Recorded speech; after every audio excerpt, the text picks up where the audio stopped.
Market में एक नया फ्रेश आईपीओ आ चुका है और बढ़िया बात यह है कि एक मेन बोर्ड आईपीओ है, मतलब इशू साइज काफी बड़ा होने वाला है और इशू साइज बड़ा है तो यहाँ पर चांसेस भी बनेंगे कि आपको अलॉटमेंट मिले और कंपनी ऐसी कि जहां पर आपको फायदा तो काफी अच्छा होगा। देखो इस वीडियो में ना अपन जो कंपनी है अपनी एथर एनर्जी जिसका ये आईपीओ आ रहा है उसके बारे में पूरी डिटेल समझेंगे, फाइनेंशियल कंडीशन कैसी है, मार्केट में उसका मार्केट शेयर क्या है, किस तरीके से कंपनी ग्रो कर रही है, ये सारी चीजें समझेंगे। साथ में हम आईपीओ की डिटेल्स भी देखेंगे कि इसकी डेट्स कब है, साथ में इसका इशू साइज कितना है, प्राइस बैंड कितना है और सारी चीजें आपको यहाँ पर मिलेगी। तो सीधे वीडियो में हम आगे बढ़ते हैं। देखो जब भी अपन किसी आईपीओ को एनालाइज करते हैं ना तो सबसे पहले उसके कंपनी के बारे में समझते हैं। तो हम कंपनी का बिजनेस देखें ना एथर एनर्जी का, तो इलेक्ट्रिक टू व्हीलर सेगमेंट में एक काफी ज्यादा ग्रोइंग कंपनी है और पिछले कुछ टाइम में ना इसके फाइनेंशियल्स काफी ज्यादा इंप्रूव हुए हैं, साथ में कंपनी की सेल्स भी बढ़ी है और काफी ज्यादा ग्रोथ के प्रोस्पेक्ट भी आगे कि आगे कंपनी अच्छा खासा ग्रोथ कर सकती है।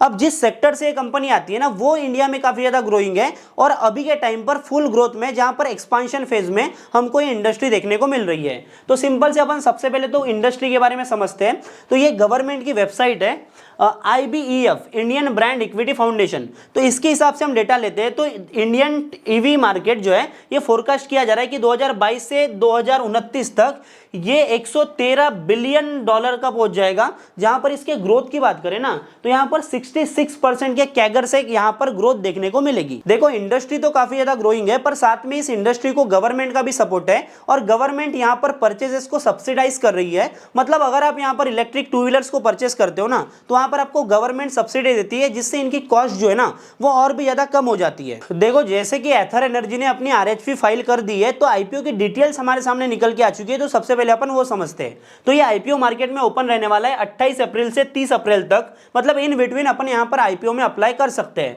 साथ में ओवरऑल इशू साइज की बात करें, जितना अमाउंट ये मार्केट से रेज करने वाले हैं वो है भाई 2980 करोड़ रुपए का। जहां से हम फ्रेश इशू की बात करें ना तो वो निकल के आता है 2626 करोड़ का और जो बचा हुआ अमाउंट है वो OFS है।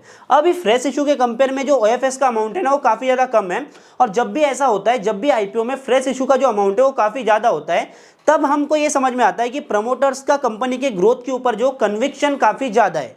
अब अभी हम देखते हैं कि ये जो 2626 करोड़ रुपए मार्केट से उठाया जा रहा है ना इसका ये यूज कंपनी कहां पर करने वाली है। देखो कंपनी जब भी मार्केट से पैसा उठाती है तो इन्वेस्टर्स की एक होप होती है कि जो पैसा मार्केट से उठाया जा रहा है उसका यूज कंपनी के एक्सपांशन में, कंपनी के ग्रोथ में हो, जिससे इन फ्यूचर कंपनी आगे ग्रो कर सके और उनके इन्वेस्टमेंट के ऊपर अच्छा खासा रिटर्न मिले।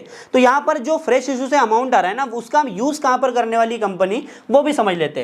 अभी इस फ्रेश इशू से जितना भी कैपिटल कंपनी के पास में आने वाला है उसमें से 927 करोड़ रुपए का ये यूज करने वाले हैं अपना मैन्युफैक्चरिंग प्लांट सेटअप करने में और ये मैन्युफैक्चरिंग प्लांट सेटअप होगा महाराष्ट्र में।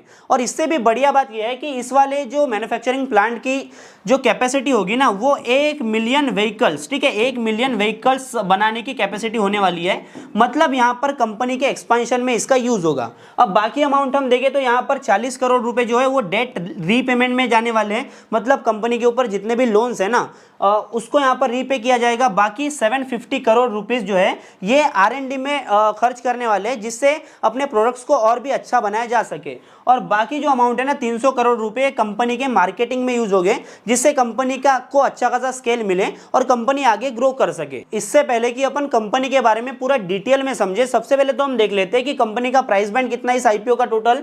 तो यहाँ पर 304 रुपए से 321 रुपए का यहाँ पर प्राइस बैंड रखा है जहां पर अपर लिमिट 321 रुपए की है। साथ में यहाँ पर रिटेल कोटा में आप अप्लाई कर सकते हो जिसके लिए आपके लिए 10% का कोटा जो रिजर्व है, QIBs के लिए 75% रखा गया है। वहीं पर HNIs के लिए मतलब हाई नेटवर्थ इंडिविजुअल्स के लिए 15% का कोटा रखा गया है। अभी हम बेसिकली कंपनी के बारे में डिटेल में समझ लेते हैं। जैसे कि company electric two wheeler segment में काम करती है। सबसे पहले अपन इसका फाउंडेशन का ईयर समझ लेते हैं।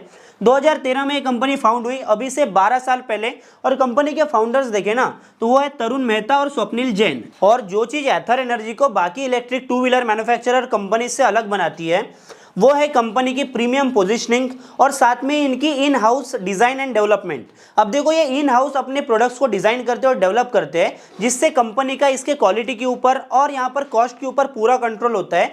और अभी आप रिसेंटली देखोगे ना तो मार्केट में काफी इलेक्ट्रिक टू व्हीलर कंपनीज की कंप्लेंट आ रही थी, जिससे कि यहाँ पर क्वालिटी में खराबी देखने को मिल रही थी। और ऐसी चीजें जो है ना वो एथर एनर्जी के साथ में बिल्कुल नहीं होती, क्योंकि अपने डिजाइन और डेवलपमेंट पूरा इन हाउस करते हैं, जो कि इनकी यूएसपी है। देखो कंपनी का करंट मैन्युफैक्चरिंग प्लांट है तमिलनाडु के होसूर में, जहां पर इनका इन हाउस डिजाइन और डेवलपमेंट का काम चलता है। अभी पिछले 2 साल में यहाँ पर इस वाले प्लांट की जो कैपेसिटी है वो डबल हो चुकी है, क्योंकि कंपनी में स्केल भी आ चुका है। अब ये साथ में एक नया प्लांट ओपन करने वाले हैं महाराष्ट्र में, जिसके कारण इनकी प्रोडक्शन की जो कैपेसिटी है ना वो बढ़ जाएगी, जिसकी वजह से जो कंपनी की बढ़ती डिमांड है ना, जो मार्केट में एथर एनर्जी के टू व्हीलर्स की डिमांड है उसको ये फुलफिल कर पाएंगे और इवेंचुअली कंपनी में हमको अच्छी खासी ग्रोथ देखने को मिलेगी। पिछले कुछ सालों से कंपनी की जो डिमांड है ना वो मार्केट में काफी ज्यादा तेजी से बढ़ती जा रही है, और इसी कारण कंपनी ने काफी सारे जो यूनिट्स है ना वो सेल किए हैं। मतलब कंपनी की सेल्स में एक बड़ी ग्रोथ हमको देखने को मिली है। अभी अपन फाइनली देखते हैं कि कंपनी के फाइनेंशियल्स कैसे हैं और इस ग्रोथ का यहाँ पर इसके फाइनेंशियल्स के ऊपर किस तरीके से इंपैक्ट पड़ा है।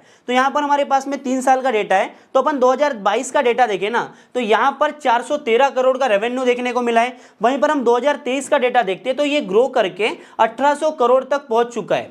अभी अपन फाइनेंशियल ईयर 2022 के पहले 9 महीने को अगले साल 2023 के 9 महीने से कंपेयर करें ना तो हमको यहाँ पर रेवेन्यू में 30% की ग्रोथ देखने को मिली है। साथ में कंपनी के मार्केटिंग एक्सपेंसेस देखें तो जहां पर पहले कंपनी अपने रेवेन्यू का 13% जो है वो मार्केटिंग में स्पेंड करती थी, जो कि अभी के टाइम पर मात्र 6 से 7% रह चुका है। देखो मार्केटिंग के एक्सपेंसेस काफी ज्यादा कम हुए हैं, मतलब वर्ड ऑफ माउथ जो मार्केटिंग है ना कंपनी की काफी ज्यादा बढ़ी हुई है और कंपनी की गुडविल मार्केट में बढ़ी है, जिससे हमें यह समझ में आता है कि कंपनी की ऑपरेशनल एफिशिएंसी इंप्रूव हुई है और यहाँ पर ज्यादा मार्केटिंग के ऊपर कंपनी को खर्चा नहीं करना पड़ रहा है। देखो कंपनी की सेल्स इंप्रूव हुई, कंपनी के फाइनेंशियल्स भी इंप्रूव है, पर एक्चुअल में मार्केट में कंपनी कहां स्टैंड करती है, कंपनी का मार्केट शेयर कितना है वो भी देख लेते हैं।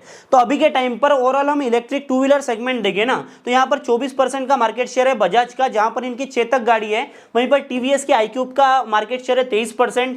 वहीं पर ओला इलेक्ट्रिक का 18%, जिनका मार्केट शेयर 1-1.5 साल के पहले यहाँ पर हमको 50% के प्लस दिखाई दे रहा था, जो कि अभी गिरकर मात्र 18% का बचा है। वहीं पर हम एथर एनर्जी की बात करें तो इनका मार्केट शेयर बढ़कर 14% का आ चुका है। और जिस तरीके से कंपनी की गुडविल है ना मार्केट में और जिस तरीके की डिमांड यहाँ पर आ रही है तो ये मार्केट शेयर हमको और भी ज्यादा बढ़ता हुआ दिखाई दे सकता है। देखो जैसे कि अपन ने इस सेक्टर को एनालाइज किया, ये जो सेक्टर है ना अगले 5 से 10 साल में काफी ज्यादा ग्रो करने वाला है। मतलब जो भी इस सेक्टर में अभी के टाइम पर इन्वेस्ट करेगा ना उनका यहाँ पर आगे काफी ज्यादा उनको प्रॉफिट देखने को मिलेगा। बाकी इन्फॉर्मेशन अपने दोस्तों के साथ में भी शेयर करना, और ऐसी वैल्यूएबल कंटेंट आपको चाहिए, सारी की सारी डिटेल्स चाहिए तो आप वेल्दी फाइट को यहाँ पर सब्सक्राइब कर लो और बेल आइकन कॉल पे सेट कर दो, ताकि ऐसे इन्फॉर्मेटिव कंटेंट की नोटिफिकेशन आपको सबसे पहले मिल जाए।